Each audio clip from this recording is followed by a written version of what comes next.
আচ্ছা বলেন তো, এনসিপির অনেকের সঙ্গেই তো আপনার নিশ্চয়ই নিয়মিত কথাবার্তা হয়। এনসিপি আর নুরুল হক নূরের গণ অধিকার পরিষদ কি এক হচ্ছে? আমি দেখলাম গণ অধিকার পরিষদ থেকে একদম ডিরেক্ট না করা হয়নি, হলে কেমন হবে?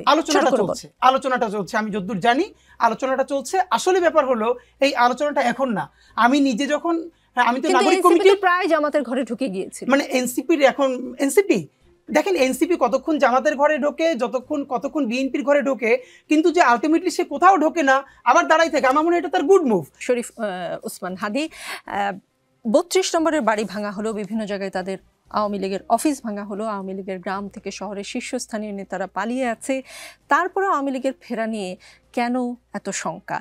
দেশের মানুষের মধ্যে কি তাদের প্রতি সমর্থন এখনো আছে, যার কারণে তারা ফিরতে পারে বলে অনেকেই আশঙ্কা করেন? জনসমর্থন না থাকলে কোনো কৌশল কি আসলে সফল হবে তাদের? মানে আবার জনসমর্থন থাকলে তাদেরকে কি জোর করে ঠেকিয়ে রাখা সম্ভব হবে? বিপুল অংশ, মানে জনগণের একটা বিপুল অংশ যদি চায় আওয়ামী লীগ ফেরত আসুক, সেটা তো জোর করে ঠেকানো সম্ভব না। মানে এই ধরনের প্রশ্নগুলো কেন যেন ঘুরে ফিরে আমার কাছেই আসে।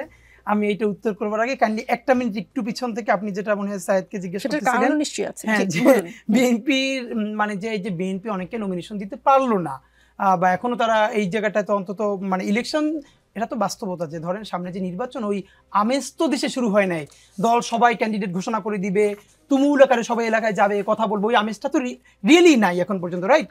তো এই ক্ষেত্রে আমার যেটা একটা ধারণা বিএনপির ক্ষেত্রে একটা ক্রাইসিস, সেটা হলো একে তো স্বাভাবিকভাবে বিএনপিতে এতদিন অনেক মানুষ অনেকভাবে ত্যাগ করেছে, এক এক এলাকায় 5 জন 10 জন 15 জন পর্যন্ত প্রার্থী আছে, বাট এর থেকেও একটা চাপ আছে বিএনপির জন্য। সেটা হলো এমন বেশ কিছু ক্যান্ডিডেট আছে যে এলাকায় গুরুত্বপূর্ণ 2-3 জন ক্যান্ডিডেট, কিন্তু দিতে পারবে তো একজনকে, একটা চান্স আছে। এটা আমি মানে আমার কাছে ধরেন একাডেমিক প্রুফ নাই, কিন্তু এটা অসম্ভব না। সেটা হলো বিএনপির খুব ভালো কিছু ক্যান্ডিডেট যদি তার আসন থেকে মনোনীত না হন, তাহলে এমন হতে পারে তারা এনসিপির হয়ে ইলেকশন করবেন।